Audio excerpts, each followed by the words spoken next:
In studio, I'm joined by writer and poet Lebo to speak on some celebrity hairdos for short hair, but also ones that actually don't need weaves. Welcome, Lebo. Thank you very much. How are you doing? I'm good, thanks. And how are you? So, looking at the fact that you're also very much into short hair, what inspired your hairstyle?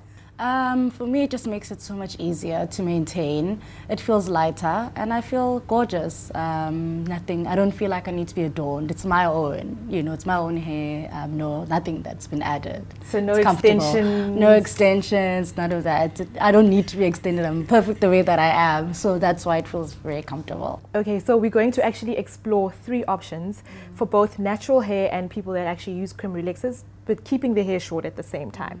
So if we look at the options that we have currently, let's look into people who have like very short afros. Who are some of the celebrities you can think of? Sure, there's Lyra that comes to my mind because hers just always looks so beautiful. I always wonder, where does she get her hair done? It always looks so beautiful. Off the top of my head, Zandi used to have, not Zandi, what's her name? Bonnie used to have something similar back in the day, and that was very, very nice. Yeah, those very short like dreadlocks are very, very nice. I think Lyra looks absolutely amazing all the time. I wonder how she actually keeps it so polished up all the time. Always looking so perfect. And she looks comfortable. Very. She looks comfortable. And I know also Lebo Mashile has also got, that nice short haircut. I think she's gone bald now, but she's always had that nice short haircut. But she dyed it blonde. Is it a good thing to actually mix color with, that natural look? It goes with the color of your skin, obviously, if it's going to look nice. Lebo Mashile has a quite fair skin tone, so it complements, the hair color complements it. There's some people who, if it's an artistic, creative thing, if your skin is like a dark skin tone and you go with the blonde, it could look nice. It could? I think it could look nice. Yes. It could. Okay. You obviously have to try it on with something that isn't so permanent. But yeah. And talking about women who've actually gone bald, apart from Lebo Mashile, Tulu's also an actress. Yes. She's on Mvango as Mimi. She's also like, she started out with a bald look. I mean, would you ever go all the way? I have gone bald. I used to have dreadlocks and I cut them off, I shaved them off completely. And I didn't expect to look in the mirror and see something that's so beautiful, and I felt beautiful.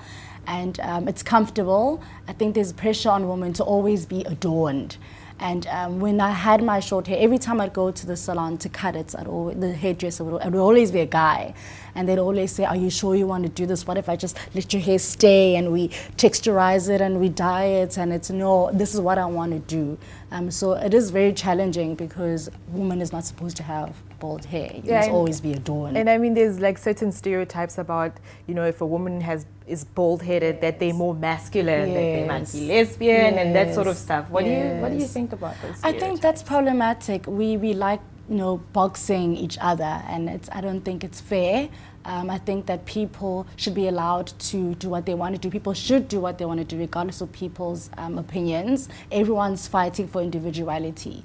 But it's almost like you're limited to a certain way of doing your hair. What you have on your hair has got nothing to say with who you are and what you believe in, and I think that's the mistake that we make by attaching meaning. It's just hair, you do what you want to do, if it's comfortable.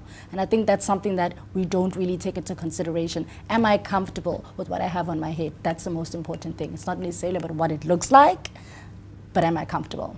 And I don't think anyone asks those questions when they're getting their hair done. It's always about, what am I going to look like? What are people going to think? Am I going to be stylish? And that's why you end up feeling so trapped and so frustrated.